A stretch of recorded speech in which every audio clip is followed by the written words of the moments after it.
They start fast, and they need to find some kind of way to finish, which they did not, and the Patriots took advantage of it, and that's why they're Super Bowl champions. So the New England Patriots have done it again, made more history, fifth Super Bowl championship in the Belichick and Brady era. How do they do it? Let's figure it out with one of their former champions, Tyrone Poole, who joins us here. Why is it so hard to repeat for everyone else and not for them? Well, one of the reasons why I think it's hard to compete is the fact that the motivation.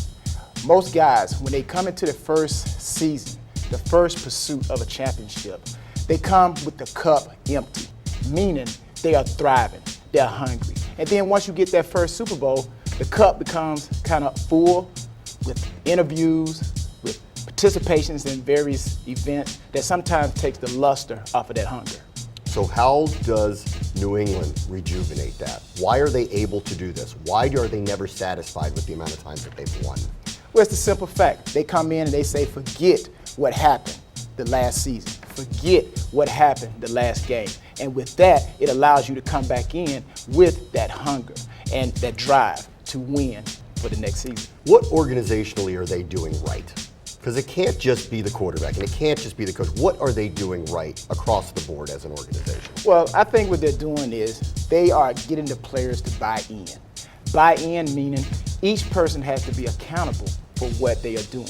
And once you get everyone to buy in to what they're doing and their expectations, then the knowledge becomes easy, the preparation becomes easy, and the performance shows on the field. But everybody wants to do that.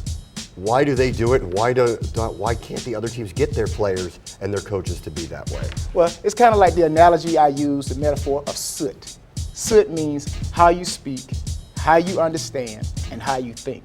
And I think the Patriots have that system down. They speak the same language, they understand their responsibilities, and the way they talk like winners. Can you tell us a little bit about the owner? There is a lot of discussion about Bill Belichick and his place, and Tom Brady and his place, and all the other players that have come through.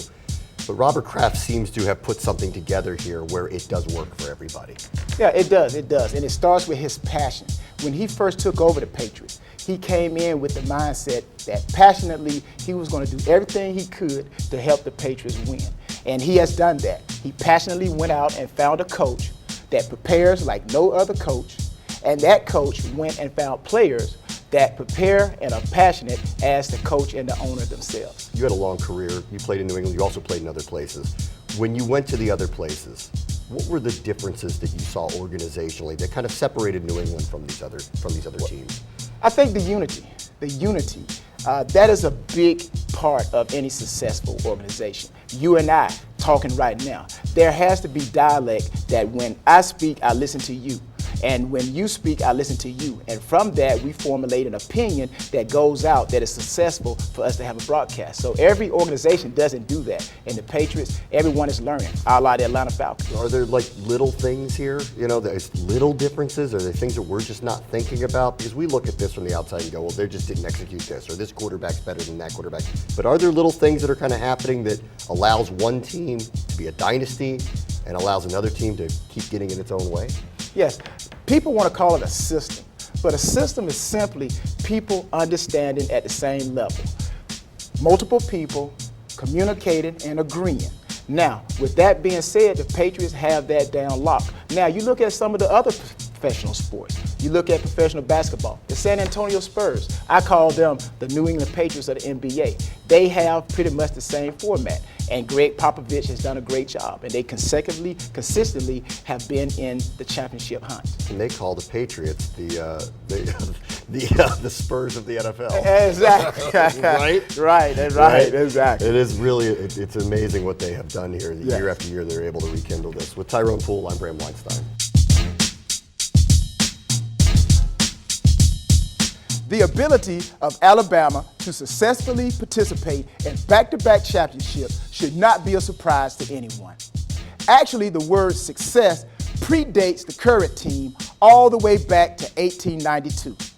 This is when the university rolled out the Roll Tide, and great players and great coaches have been performing in this program for years. Now, Nick Saban, he has separated himself from the current college coaches by his experience in the NFL, taking it and simplifying a college program that allows high school kids to come in and have success on and off the field. With this system, I believe Alabama will be forever chasing championships.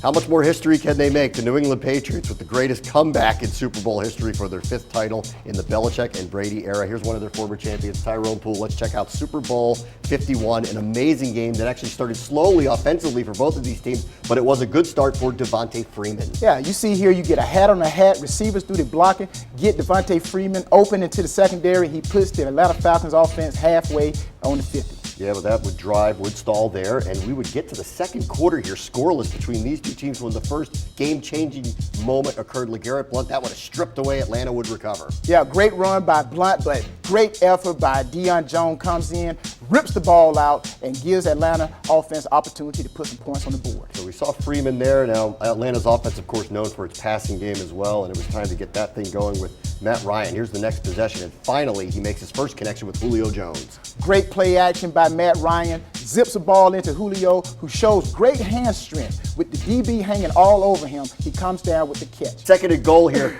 Finally, here comes New England on the board. It's White. Great awareness by White to understand that the defender was on his outside, spins back in, dives in for the touchdown. Missed the extra point. Gostkowski would add a later field goal. 8:30 to go. It is still a 16-point advantage, and this really could have turned the game when Dante Hightower comes free, sack, fumble. New England's got a shot. The small things here, you got to make your blocks. It's now suddenly a one-score game with 5 minutes to go, but Matt Ryan would come through in a big way with what will be an iconic moment in Falcons history. How about that catch by Julio Jones? I know, Matt Ryan shows why he's the MVP. He utilizes his ability and throws a zip pass to Julio, who does everything that you teach a receiver to get the feet down right beside one another.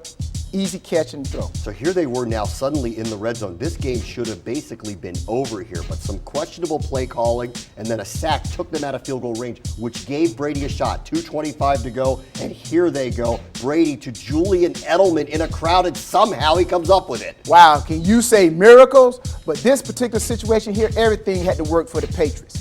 Not only did Alford tip the ball, but his leg enables the ball to stay in play, and Edelman does a great job of hustling, getting his hands up under the ball, and the Patriots have another opportunity to continue their drive. New England won the toss, never gave the ball to Atlanta, drove all the way down the field, and the Super Bowl was won by James White.